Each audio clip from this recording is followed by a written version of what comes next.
but there is a chip stock that is actually outperforming Nvidia this year. Broadcom shares are up more than 60% in 2025, roughly double the gain that Nvidia has had. And it is also emerging as one of the companies that is seen as a credible challenger to Nvidia's dominance.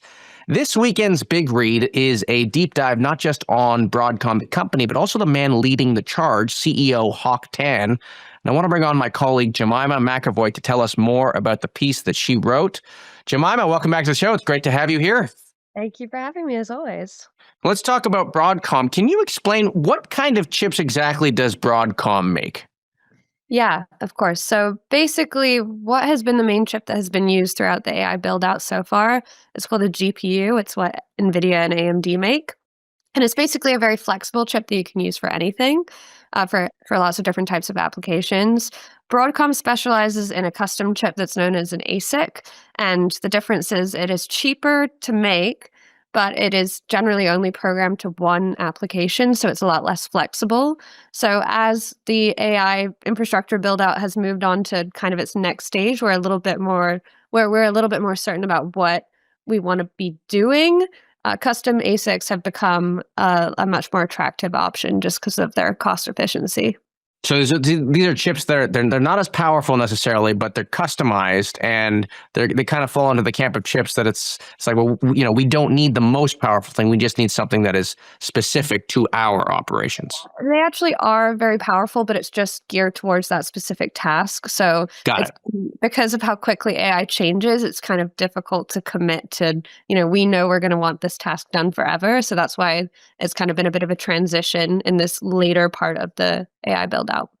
And why are they seen as such a credible threat to Nvidia? Yeah, I mean, Broadcom is seen as probably one of the most credible threats to Nvidia because there's the cost question. The chips are, I think around 30 or 40% cheaper than Nvidia's. And now, since companies are needing to buy so many chips, they're looking for other options. And Broadcom is the leader in custom silicon.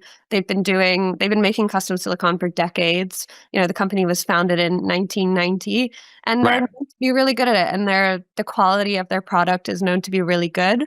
So that's kind of what makes them the biggest challenger.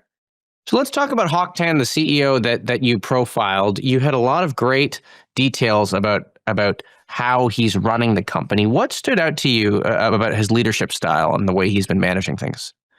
Yeah, I mean, it's no secret that Hock Tan is a very he's a pretty cutthroat leader. He's been known to acquire companies and lay off, half the employees and that's been known, but I really wanted to drill into, who is this guy? How has he built Broadcom into what it is today?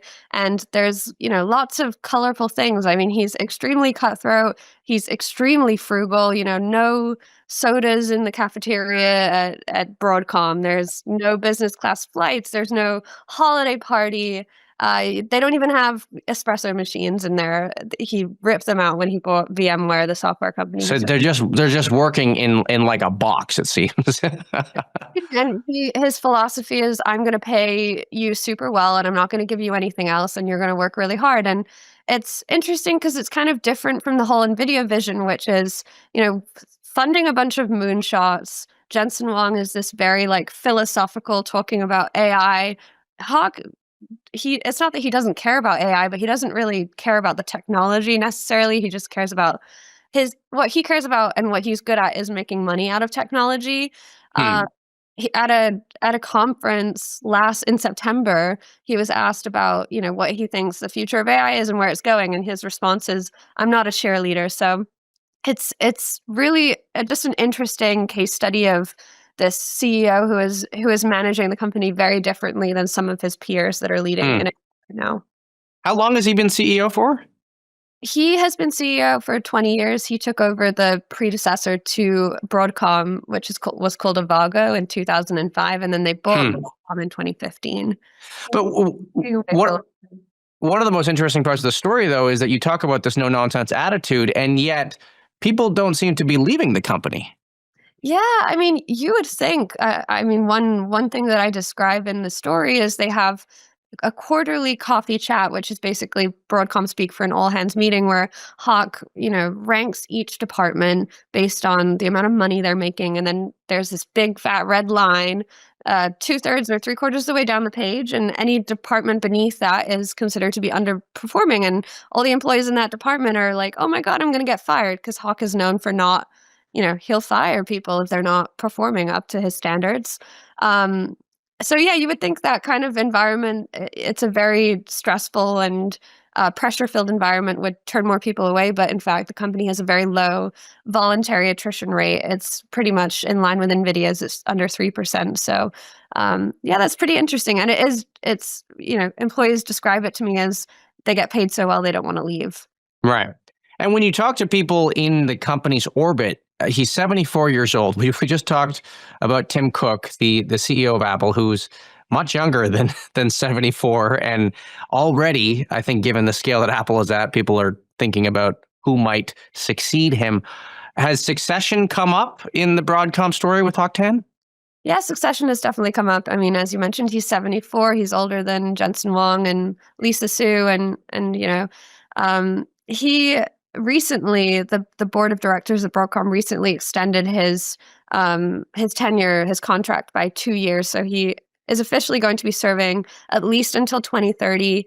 There's lots of talk behind the scenes about what happens to Broadcom after Hock Tan is no longer the CEO, because he essentially has built this company. It's completely different from when he took it over. It was a $1.6 billion revenue company. Now it's a nearly $2 trillion market cap company. Can Broadcom, continue to grow at the same rate without the leadership of Hock Tan? Some people I spoke with in his orbit think that he will never retire, that he's going to pull it longer and just keep on working forever.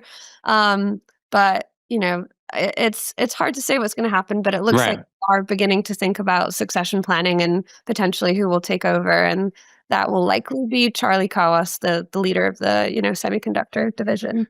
Well, so let me ask you this. You didn't have the chance to speak with Hock Tan for the story, although I know you reached out, and it's ultimately the company's decision if they want to put the executive up for an interview or not.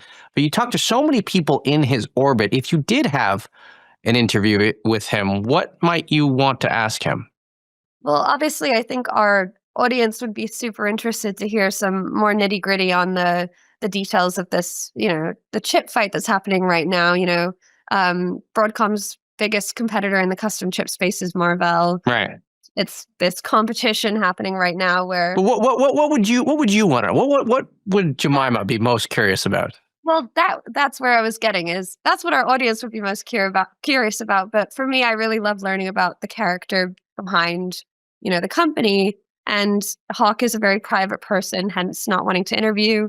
I think, learning about his childhood a little bit more. We know nothing. We don't know what his parents did. We don't know the circumstances of him growing up. I mean, I heard a lot of different tales from people as I spoke to them, but none of them I was able to confirm. So I would love to, kind of hear about his experience growing up and how that impacted, where he's gone to today.